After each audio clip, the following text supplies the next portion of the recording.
Okay, so actually I wanted to go inside there but I left my wallet in the office. So I'm stuck outside here at the rooftop with someone across from me who's speaking very, very loudly, so it's a bit distracting. But what I'm going to do today is look at Judges chapter 20 and just read it and make some comments. Okay, so this is Judges chapter 20. Then all Israel from Dan to Beersheba and from the land of Gilead came together as one and assembled before the Lord in Mizpah. The leaders of all the people of the tribes of Israel took their places in the assembly of God's people, 400,000 men armed with swords. So they actually went to taka already. 400,000 people, but all ready to fight. Verse 3, the Benjamites heard that the Israelites had gone up to Mizpah, so their ears might be itching because I think they're gathering to talk about this particular tribe, the Benjamites. Then the Israelites said, "Tell us how this awful thing happened." So they're there to find out this mystery, what's going on. And the guy's going to tell them, but it's just worth noting that word assembly. So verse 1, assembled before the Lord. Verse 2, assembly of God's people. And this word assembly is essentially the word church. It's gathering as one church, gathering as God's people. And there's a sense of unity and purpose here. They all want to do one thing. So what's this one thing? Let's find out in verse 4.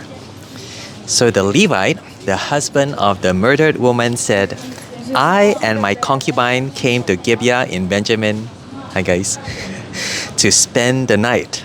During the night, the men of Gibeah came after me and surrounded the house, intending to kill me. They, my concubine, and she died. I took my concubine, cut her into pieces, and sent one piece to each region of Israel's inheritance because they committed this lewd and outrageous act in Israel. Now all you Israelites, speak up and tell me what you have decided to do."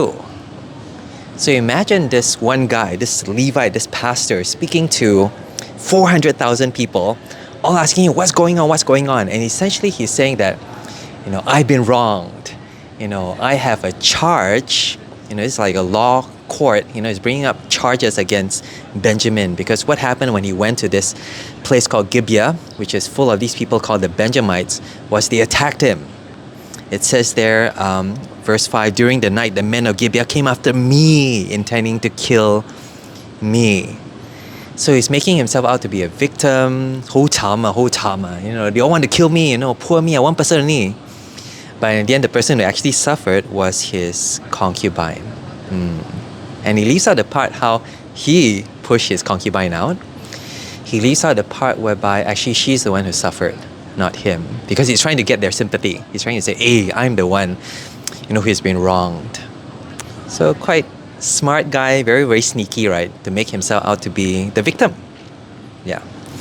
Verse 8, all the men rose up together as one, saying, none of us will go home. No, not one of us will return to his home. But now this is what we'll do to Gibeah. We will go up against it in the order decided by casting lots, like throwing dice like that. Very random. We'll take 10 men out of every 100 from all the tribes of Israel, and 100 from 1,000, and 1,000 from 10,000. It's actually 10% to get provisions for the army.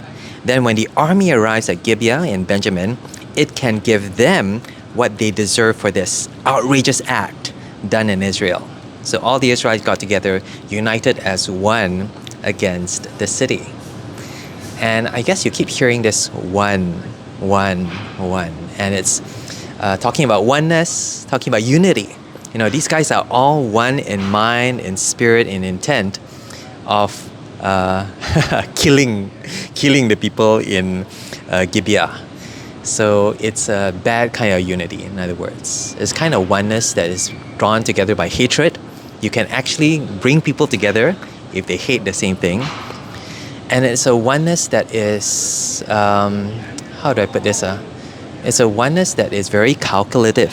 They decide we were going to choose 10% of the people. They're going to plan out how they're going to bring punishment towards Gibeah. So it's a fruitful kind of oneness. But again, it's very scary because you can actually unite a church, you can actually unite the people around the things that they hate. Verse 12, the tribes of Israel sent messengers throughout the tribe of Benjamin saying, "What about this awful crime that was committed among you? Now turn those wicked men of Gibeah over to us so that we may put them to death and purge evil from Israel." So essentially they give them chance. They said, to the Benjamin tribe, which is a big tribe, but it says only one town committed this act. Only these guys did this thing. So if you give them up, we'll punish them and not all of you. So it sounds like, they don't want to punish everyone. They only want the guilty people to be punished. But verse 13, the Benjamites would not listen to their fellow Israelites. From their towns, they came together at Gibeah to fight against the Israelites. At once, the Benjamites mobilized 26,000 swordsmen from their towns, in addition to the 700 able young men from those living in Gibeah. So it's quite amazing. We're talking about thousands and thousands of people about to fight against each other, but they're all brothers.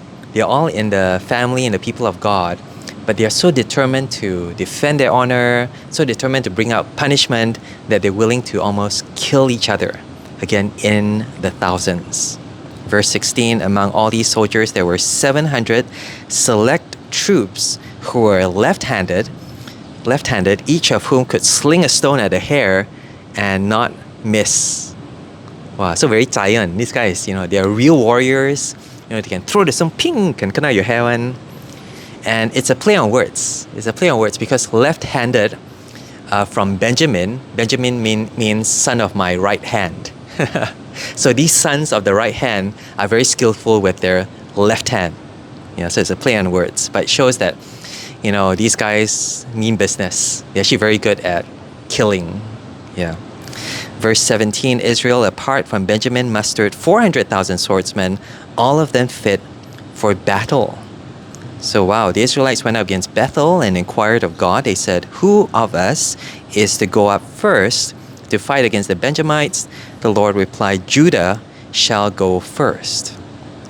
So we're talking about, a scale of 1 to 20?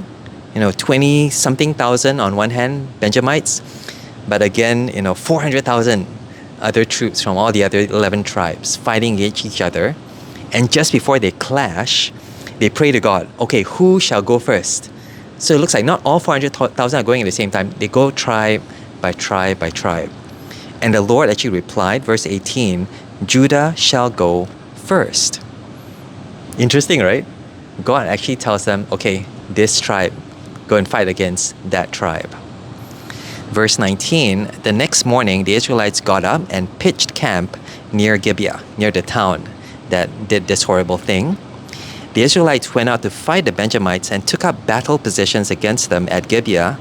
The Benjamites came out of Gibeah and cut down 22,000 Israelites on the battlefield that day. Oh, interesting. So the minority group won. They actually defeated the strong opposing force from Judah. Verse 22, but the Israelites encouraged one another, "Hey, don't give up," and again took up their positions where they had stationed themselves the first day. The Israelites went up and wept before the Lord, all crying already, until evening, and they inquired of the Lord. They said, "Shall we go up again to fight against the Benjamites, our fellow Israelites?" The Lord answered, "Go up against them." And we'll stop there. And it sounds as if God is almost instigating them. He says, you want to fight? Go and fight against your own brothers. Killing your own family. And they ask God, "Hey, can I do this or not?" And it's a weird kind of request, because you're asking God for permission to do something that maybe God doesn't want you to do. You're asking God for permission to do something that maybe you yourself know goes against God's will, because why would God want you to kill your own family? But in the end, God doesn't say, "Don't do this." Instead, God says, "Nah, you want to do, go and do . And I think there's something there. I think there's something there about how God responds to situations when we are just so lost in our commitment to commit a particular sin. You know, these guys are one person. They're so committed, they're so united to hate and kill each other that God's response, I think in judgment, is to essentially say, go ahead, go and do whatever you want. Quite interesting, right? I don't know if you agree or disagree, but I think there's something there that the worst thing that God can do to us in our sinfulness is to let us go, to let us do the sin that we want to do. Yeah. Again, this is just half of the chapter. It's very, very long, but already there's a lot of worrying things here. Can we summarize this? I think maybe we can summarize it in terms of unity, in terms of God's will, and in terms of God's judgment. Yeah. So unity, it's possible to be united over the wrong thing. You can actually have bad unity. You can actually get people to come together if they hate someone else, and therefore they're united in this hatred. So that's bad kind of unity. God's will, well, it's possible to ask for God's will when essentially what you're praying for is your own will. You know, they already want to fight against their brothers, and they're just asking God for permission to do the thing that they want to do. They don't actually ask God what they should do or how they should do it in a way that is perhaps more just or merciful. They're just asking God for approval to do what they want to do. And lastly, God's judgment. God's judgment might not be preventing us from doing that bad thing, but essentially might just be letting us go, getting lost in our hatred, getting lost in our sin, such that He just lets us destroy ourselves. Kind of scary, right? But also very, very sobering. But yeah, more to come. This is Judges chapter 20, verses 1 to 23. So hot.